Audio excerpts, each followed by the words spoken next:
And that is one of the things that I will tell you about WhatIfAbouts. They are tenacious. That you don't have anything to say and nobody would want to listen anyway was in my head all the time when I started my business. Hey everybody, welcome to another edition of the Sales Spark Podcast, where we talk about all things sales. How do we get your sales fired up? How do we fire up you? That's what we're going to talk a little bit about today. So there's a book right behind me up there on my shelf. It's the first book that I wrote. I self-published that book. It's called Igniting the Fire Starter Within. It's my story of starting my business and the story of several other people who had what I'm going to call their ember inside of them. And the crux of the book is I believe that we're all born with an ember inside of us. And our life's work, if you will, is to tend and curate that ember into a flame that is sustainable. It's something that nurtures us and gives us warmth, but also attracts other people. Some people would call that your purpose, your calling, whatever. What I have learned in speaking about the topics in that book for the last 7 years is that instead of a well-lit fire that is burning the way that it was meant to burn, our hearts inside look more like a pile of ash. And what I have found when I talk to people is they are afraid of taking the step, whatever the step is. Now, that step could mean, I mean, these fears are all over the place. It could have to do with your diet. It could have to do with exercise. It could have to do with changing jobs, going back to school, whatever it is. And so when I wrote that book, I was searching for a word. I really wanted a word that incorporated and encapsulated the idea of imposter syndrome. This whole, I'm not supposed to be here. I'm not qualified for this job. Somebody's going to ask me a question and they're going to find out I don't know what the hell I'm talking about. That's imposter syndrome. If you listen to the episode with Ashley and I, which I highly recommend if you have not yet, this idea of we create stories around the thoughts that come into our head. Your boss sends you an email. It says, I really need to talk to you today at the end of the day. What do most of us do? I'm getting fired. We create stories around these thoughts that we have. So I call that automatic negative thoughts. And the other one just simply, which I'm surprised people have said, well, what do you mean by that? I think I hope most of you know this phrase, head trash.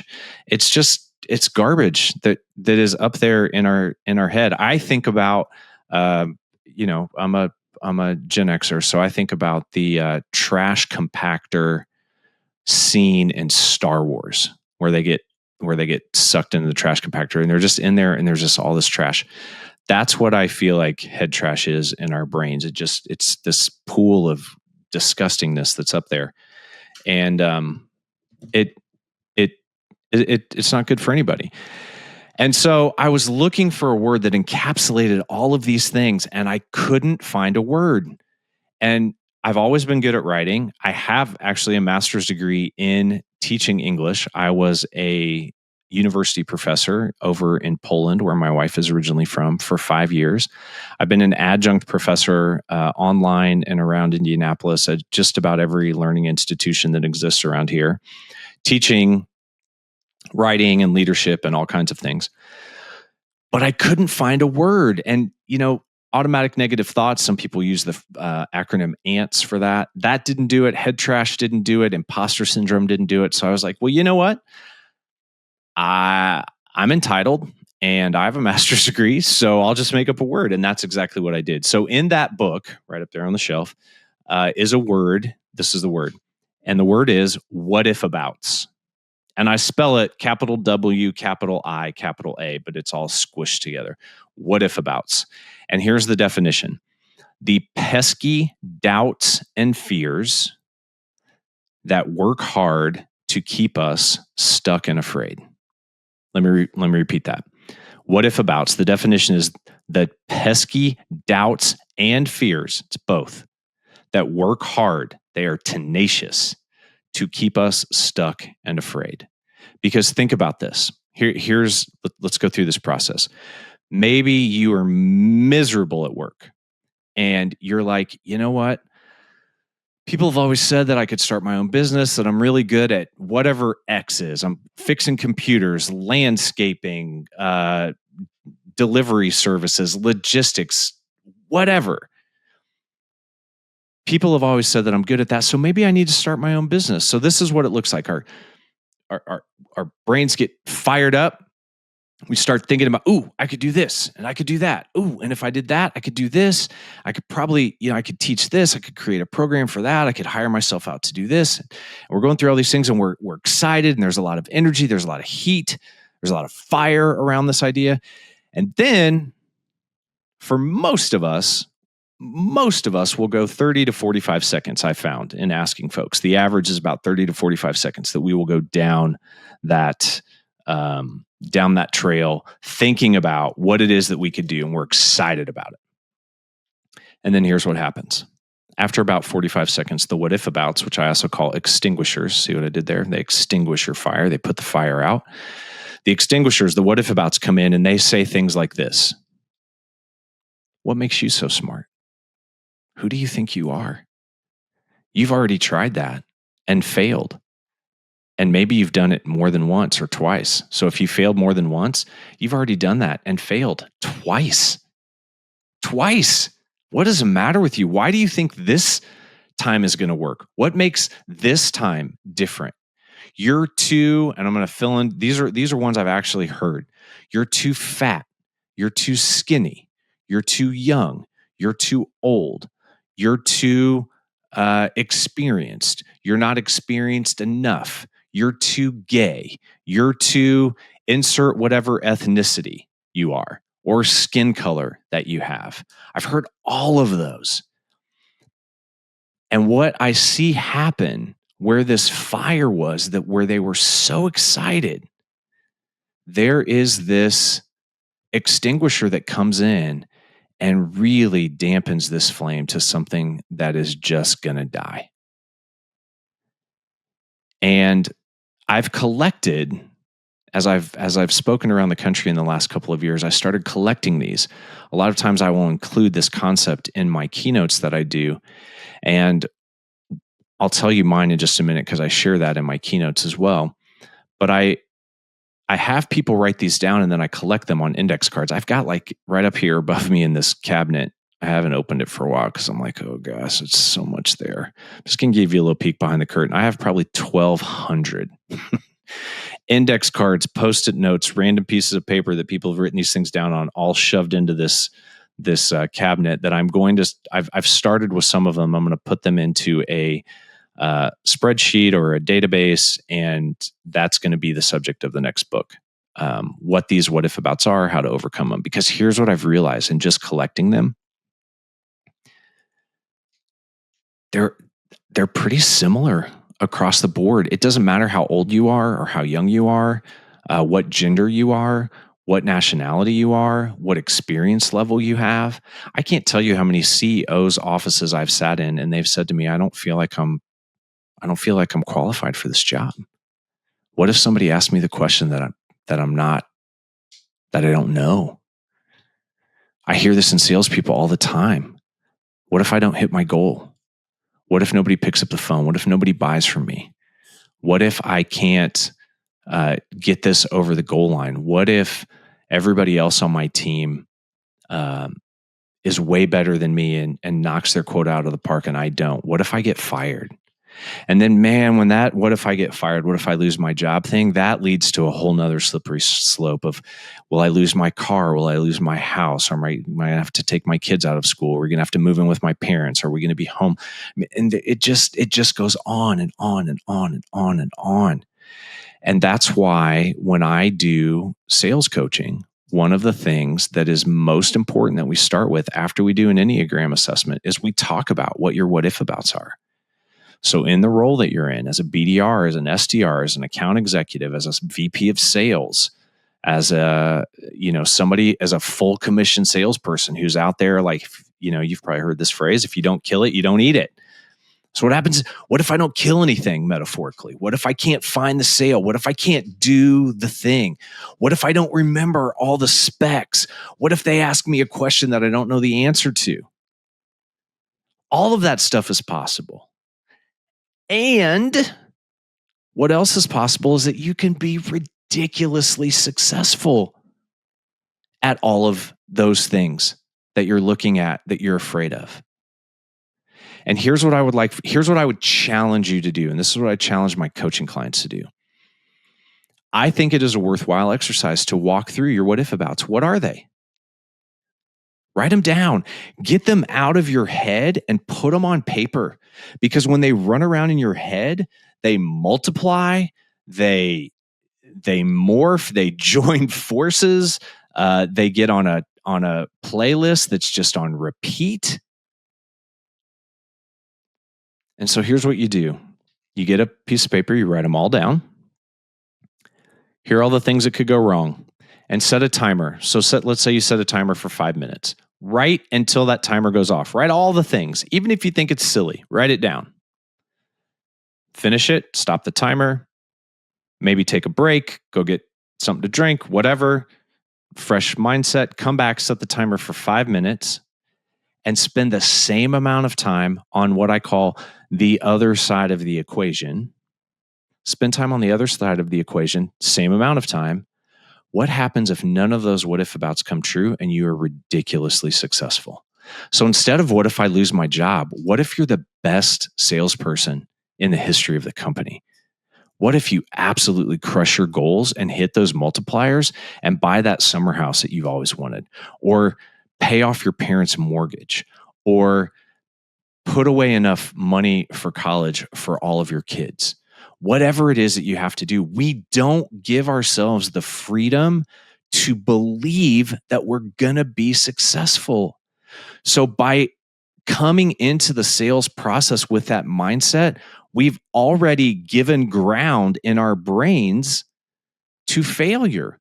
We've already said that that's probably what's going to happen. And that's why the mindset and mindfulness and paying attention to the things that we can control, that's why these things are so unbelievably important. And so now let me share with you what mine are. When I started, and Brian, the guy who was on our first episode, when he told me that I should be a consultant, this is what I said to him. And I didn't even realize at the moment how much of a default response this was. He says, by the way, Barnaby, you should be in consulting. And I said, so by the way, Barnaby, you should be in consulting. I don't have anything to say and nobody would want to listen even if I did. That is what I told myself probably thousands of times a day. No joke.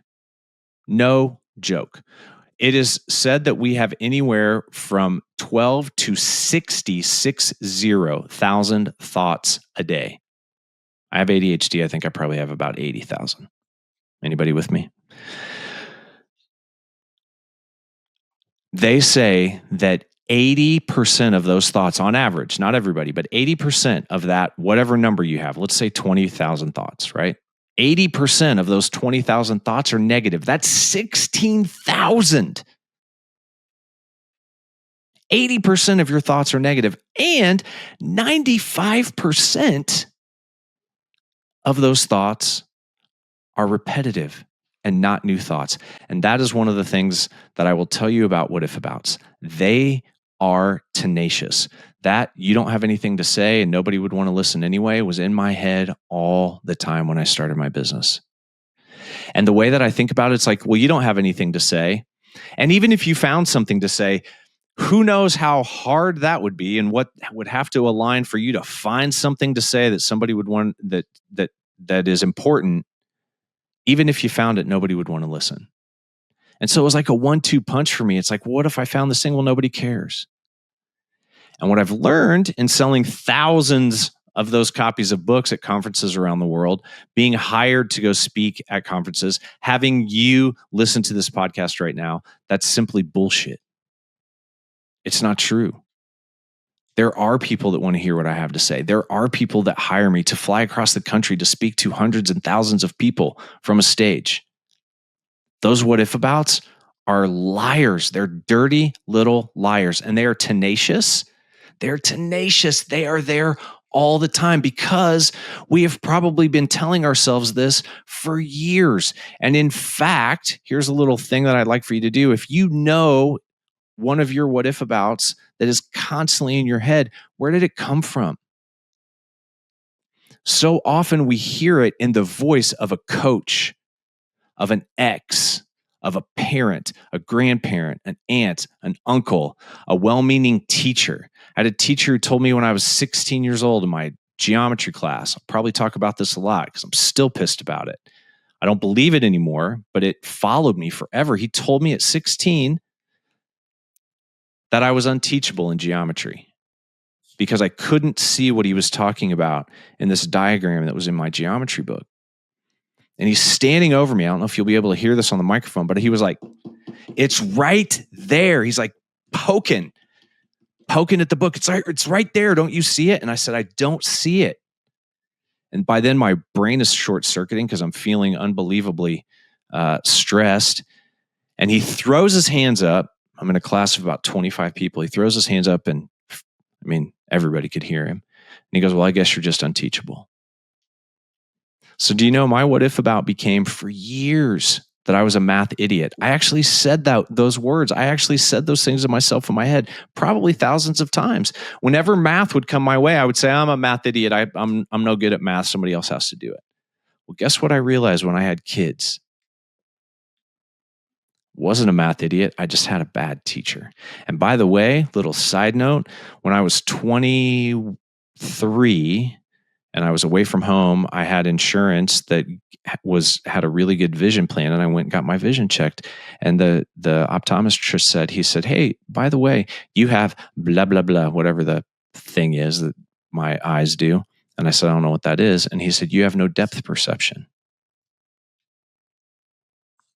So you know what? I couldn't see the fucking illustration in the book because I couldn't see it. Not because I was unteachable, not because I was a math idiot. I have no depth perception. Don't ever ask me to parallel park your car unless you have a day, because it's about how long it's going to take me. I run into things all the time. Door frames, into my bed.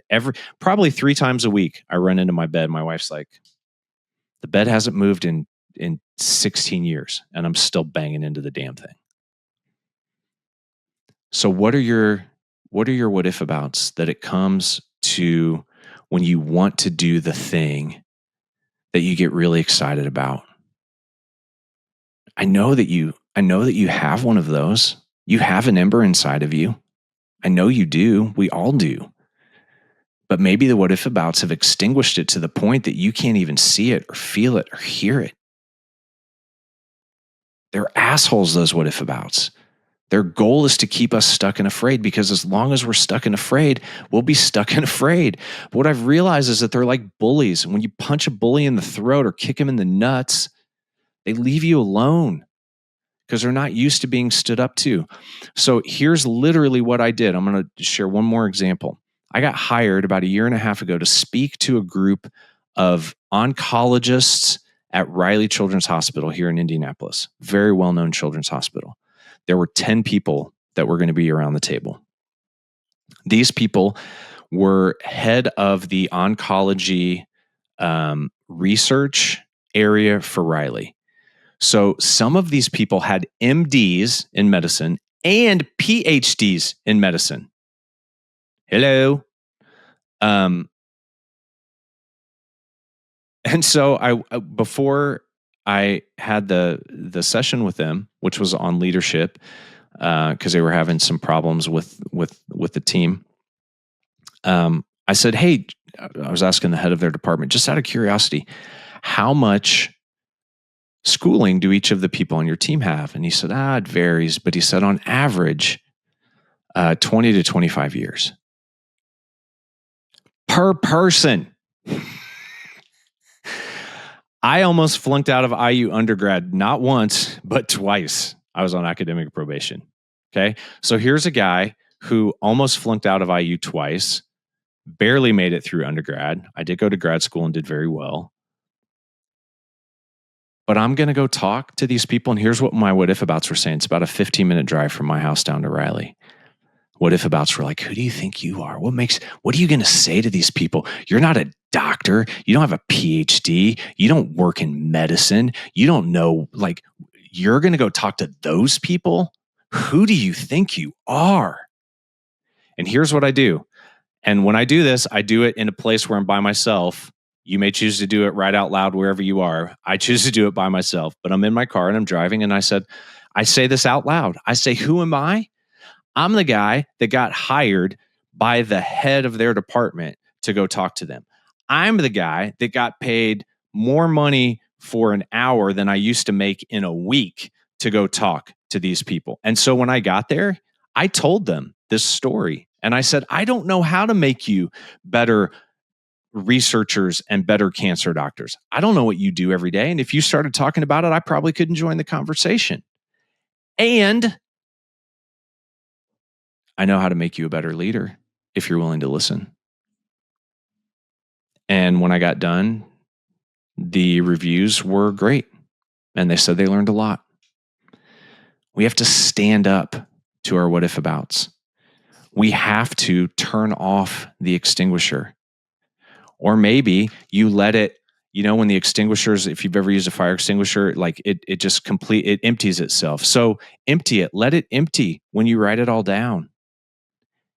And then set that thing on fire with the other side. And here's the other thing that I'll say, and I say this jokingly, but I mean it seriously, with proper fire safety, because I don't want you to burn a house down.